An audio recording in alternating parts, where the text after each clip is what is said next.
ان 6 مقامات پر غیبت کسی بندے کی کرنا یہ جائز ہے اور اس میں کوئی گناہ نہیں ہے۔ ویسے تو آپ کو پتہ ہوگا کہ غیبت کرنا یہ گناہ کبیرہ ہے۔ اللہ تبارک و تعالیٰ نے قرآن مجید میں واضح طور پر غیبت کرنے والے کے حوالے سے ارشاد فرمایا کہ کیا تم پسند کرو گے کہ اپنے مرے ہوئے بھائی کا گوشت کھاؤ تو یہ تمہیں ناپسند ہوگا۔ تو غیبت کرنا ایسا ہی ہے جیسے اپنے مرے ہوئے بھائی کا گوشت کھانا، اس قدر یہ قبیح اور برا فعل ہے اور یہ گناہ کبیرہ ہے۔ غیبت کی ڈیفینیشن کیا ہے؟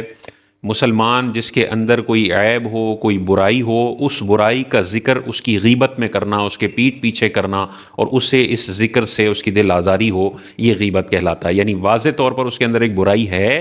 سچی مچی کی برائی ہے، اس برائی کا ذکر اگر کوئی اس کی پیٹھ پیچھے کرتا ہے تو یہ غیبت اور گناہ کبیرہ ہے۔ لیکن یہ 6 مقامات ہیں جس میں اگر کسی بندے کی غیبت کی جائے، اس کی پیٹھ پیچھے برائی کی جائے تو یہ جائز ہے اور بعض صورتوں میں اس میں ثواب بھی ملے گا، اس میں کوئی گناہ والی بات نہیں ہے۔ پہلی صورت یہ ہے کہ مظلوم کے لیے ظالم کی غیبت کرنا اس بندے کے سامنے جو اس کو انصاف دلا سکتا ہو، یہ بالکل جائز ہے۔ تو کسی نے ظلم کر دیا تو یہ پولیس کے پاس جائے گا یا جائے گی، جج کے پاس جائے گا یا جائے گی، اور وہاں پر جا کر اس بندے کے سارے وہ عیب بتائے گی یا بتائے گا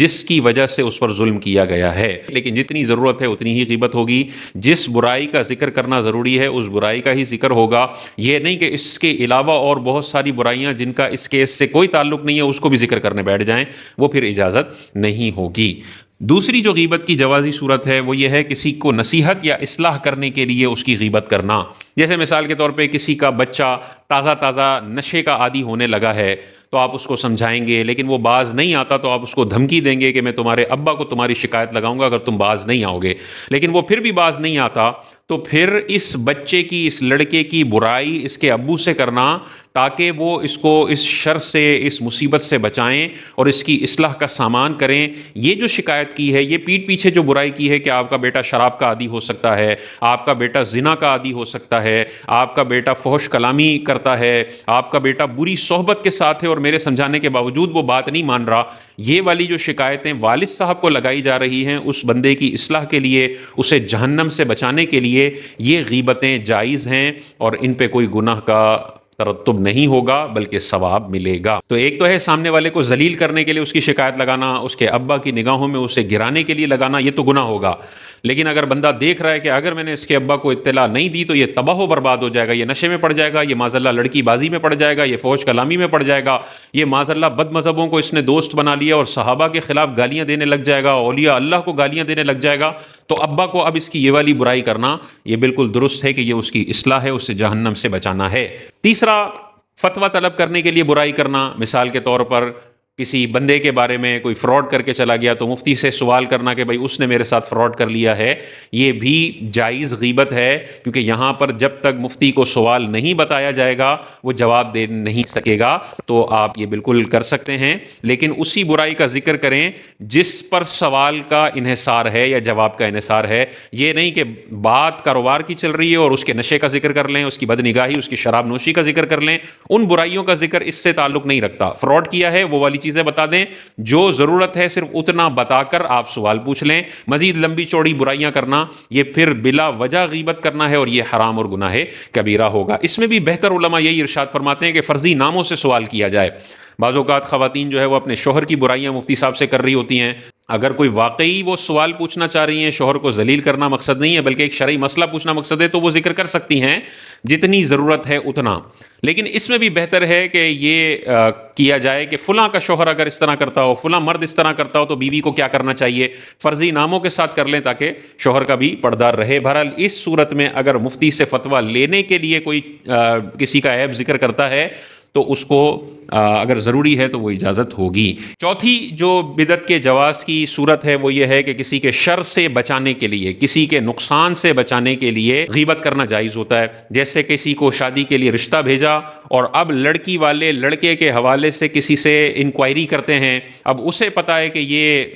شرابی ہے، یہ نشہ کرتا ہے، یہ دوسری لڑکیوں میں انٹرسٹڈ ہے، تو اب اگر اس موقع پر جب مشورہ اس سے طلب کیا جا رہا ہے اور یہ غیبت کی وجہ سے منہ بند رکھے اور کچھ بھی نہ بولے اور یہ لوگ رشتہ کر دیں تو اس بچی کی ساری زندگی تباہ و برباد ہو جائے گی. تو یہاں پر غیبت کرنا ضروری ہے, ان کو بتانا ضروری ہے کہ بھائی آپ جس لڑکے کے ساتھ نکاح کرنے کا فیصلہ کرنے جا رہے ہیں, انکوائری مجھ سے آپ کر رہے ہیں, وہ لڑکا شرابی ہے, وہ لڑکا دوسری لڑکیوں میں انٹرسٹڈ ہے, وہ لڑکا یہ برے افعال کے اندر ملوث ہے, تو آپ برائے مہربانی یہ سننے کے بعد پھر فیصلہ کیجئے گا کہ رشتہ کرنا ہے یا نہیں کرنا. یہاں پر غیبت کرنا ضروری ہوگا. اسی طرح کاروبار کے حوالے سے کوئی آپ سے مشورہ کرتا ہے کہ بھئی کاروبار کرنا چاہیے یا نہیں چاہیے اس بندے کے ساتھ, اور آپ کو پتا ہے کہ یار یہ پہلے ڈیفالٹ کر چکا ہے, پہلے لوگوں کے پیسے مار چکا ہے, پہلے یہ فراڈ کر چکا ہے, تو پھر وہاں پر غیبت سے بچنے کے لیے کہ میں کسی کی برائی کیوں کروں, میں کیوں برا بنوں, نہیں بھائی ادھر بننا پڑے گا. آپ سے وہ مشورہ کر رہا ہے تو آپ اس کو بتائیں کہ بھائی وہ فراڈ ہے. اگر مشورہ نہیں بھی کر رہا لیکن وہ آپ کو صرف اطلاع دے رہا ہے کہ یار میں فلاں سے ڈیل کرنے والا ہوں, فلاں کو ادھار پہ مال دینے والا ہوں, اور آپ کو پتا ہے کہ وہ فراڈیا ہے, تو اس کو بتا دیں کہ بھائی یہ والے معاملات ہیں, ذرا سمجھ کے ہوشیاری سے احتیاط سے کام لیجئے گا, کیونکہ یہ بندہ ٹھیک نہیں ہے, اس بندے کا مارکیٹ ریکارڈ خراب ہے. پانچویں صورت غیبت کے جائز ہونے کی یہ ہے کہ اگر ایک بندہ فاسق معلن ہے, وہ اعلانیہ طور پر کوئی برائیاں کرنے میں ملوث ہے, اعلانیہ طور پر وہ مشہور ہے, تو اس کی یہ والی اعلانیہ برائی کا ذکر کر اس کے پیٹھ پیچھے کرنا بالکل جائز ہے, کیونکہ حیا کا پردہ اس نے خود چاک کر دیا. اب اگر کوئی اس کا ذکر کرتا ہے تو وہ غیبت میں کنسیڈر نہیں ہوگا. جیسے کوئی مشہور ہے شرابی, تو اگر اس کے شراب پینے کا ذکر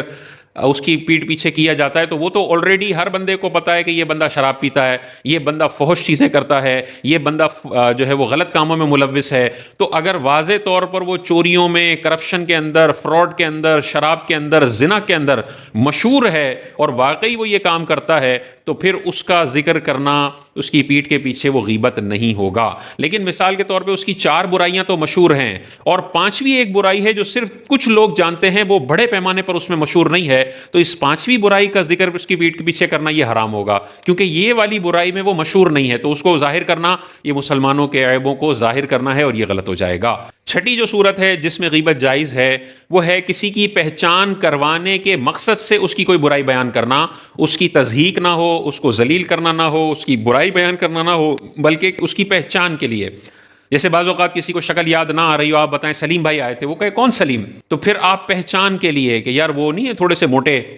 تو اس سے پتہ چلے گا ہاں یار وہ ٹھیک ہے. کوئی گنجا ہے تو کہیں یار وہ جو نہیں ہے بال نہیں ہے جن کے سر پہ, یا گنجے ہیں, تو اب یہاں پہ آپ نے برائی کا ذکر کیا لیکن وہ بطور پہچان کیا ہے, ان کی تحقیر کے طور پر نہیں کیا. حتی الامکان اس سے بھی بچنا چاہیے کہ یہ بھی ذکر نہ کریں اگر اس کو برا لگتا ہے تو. لیکن بعض اوقات ہمارے یہاں مشہور ہوتا ہے, جیسے ہم کہہ دیتے ہیں کہ یار وہ لمبے صاحب نہیں ہے, لمبا, وہ آئے تھے, تو یہاں پہ ان کو ذلیل کرنے کے لیے نہیں بلکہ ان کی پہچان کے لیے ذکر کیا گیا ہے. بعض اوقات کوئی حق لاتا ہے تو اس کے یوں ذکر کر دینا کہ یار وہ جن کی زبان میں لکنت ہے نا, وہ آئے تھے. تو یہ صرف پہچان کے لیے اگر ذکر کرتے ہیں, اس کی برائی بیان کرنا مقصد نہیں ہے, تو یہ جائز ہے, لیکن اس سے بھی بچنا چاہیے. پہچان دوسرے طریقوں سے ہو سکتی ہے تو اس سے کروائیں, لیکن اگر نہیں ہو پا رہی اور آپ یہ والا ذکر کر دیتے ہیں بغیر تضحیک کے, بغیر ذلت کی طرح, تو پھر اس کی اجازت ہوگی.